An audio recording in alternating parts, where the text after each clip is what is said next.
ನನಗೆ ಒಂದ್ 50 ಜನರೇ ಮೆಸೇಜ್ ಮಾಡ್ಯಾರ ಅದ್ರ ಬಗ್ಗೆ. ಅಂದ್ರೆ ಲ್ಯಾಬ್ರೋಟರಿ ಟೆಕ್ನಿಷಿಯನ್ಸ್ ಇರ್ತಾರಲ್ಲ, ಪ್ಯಾರಾಮೆಡಿಕಲ್, ಅವ್ರಿಗೆ ಏನಾದ್ರು ಜಾಬ್ ಇದೆಯಾ ಅಲ್ಲಿ?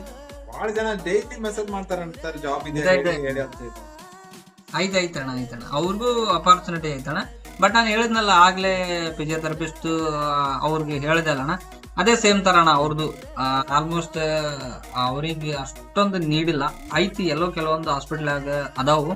ಬಟ್ ಅವು ಹುಡುಕ್ಬೇಕು, ಏಜೆನ್ಸಿ ಮೇಲೆ ಡಿಪೆಂಡ್ ಅಣ್ಣ. ಏಜೆನ್ಸಿ ಅವರು ಮಾತಾಡಿ ಅವ್ರು ಮಾಡಿಸ್ಕೊಡ್ತಿದ್ದಾರೆ ಅಂದ್ರೆ ಬರ್ಬೋದಣ್ಣ. ಅಂದ್ರೆ ಅವರು ಎಲ್ಲ ಇಲ್ಲಿ ಎಂಪ್ಲಾಯರ್ಸ್ ಹುಡುಕಿ ಫಿಸಿಯೋಥೆರಪಿ ಅಥವಾ ಇಲ್ಲಿ DMLT-ದವ್ರಿಗೆ ವೇಕೆನ್ಸಿ ಐತಿ ಅಂತ ಹೇಳ್ಕಿರಂದ್ರ ಅವರು ಪ್ರೊಸೆಸ್ ಮಾಡಿ ಪ್ಲೇಸ್ಮೆಂಟ್ ಮಾಡಿಸ್ತಿದ್ರೆ ಬರ್ಬೋದಣ್ಣ. ಅವ್ರಿಗೆ ಏನ್ ತೊಂದ್ರೆ ಅದಾವ, ವೇಕೆನ್ಸಿ ಅದಾವಣ್ಣ, ಬಟ್ ಹುಡುಕ್ಬೇಕು. ಬಟ್ ನರ್ಸಿಂಗ್ ಅಷ್ಟು ವೇಕೆನ್ಸಿ ಇಲ್ಲ. ಓಕೆ ವೀರೇಶ್, ನಿನಗೆ ಗೊತ್ತಿರೋ ಪ್ರಕಾರ ಅಂದ್ರೆ ಲೈಕ್ ಸೇಮ್ ಪ್ರೊಸೆಸ್ ಏನಾದ್ರು ಇದೆಯಾ ಅವ್ರಿಗೆ ಕೂಡ, ಅಥವಾ ಬೇರೆ ಡಿಫ್ರೆನ್ಸ್ ಏನಾದ್ರು ಇದೆಯಾ ಪ್ರೊಸೆಸ್? ಏನಿಲ್ಲ, ಸೇಮ್ ಪ್ರೊಸೆಸ್ ಅಣ್ಣ, ಡಿಫ್ರೆನ್ಸ್ ಏನಿಲ್ಲ ಅಣ್ಣ. ಎಲ್ಲ ಬಟ್ ಸರ್ಟಿಫಿಕೇಟ್ ಅಲ್ಲೇ ಚೇಂಜ್ ಇರ್ತಾವಲ್ಲ, ಅದೇ ಟ್ರಾನ್ಸ್ಲೇಟ್ ಮಾಡ್ಬೇಕಂದ್ರೆ ಸೇಮ್ ಪ್ರೊಸೆಸ್ ಇರುತ್ತೆ ಅಣ್ಣ, ಏನಿಲ್ಲ. ಬಟ್ ಲ್ಯಾಂಗ್ವೇಜ್ ಮಾತ್ರ ಕಂಪಲ್ಸರಿ ಬೇಕಣ್ಣ. ಮಿನಿಮಮ್ ಇವಾಗ B2 ಅಂತೂ ಮ್ಯಾಂಡೇಟರಿ ಮಾಡಿದಾರೆ ಅಣ್ಣ.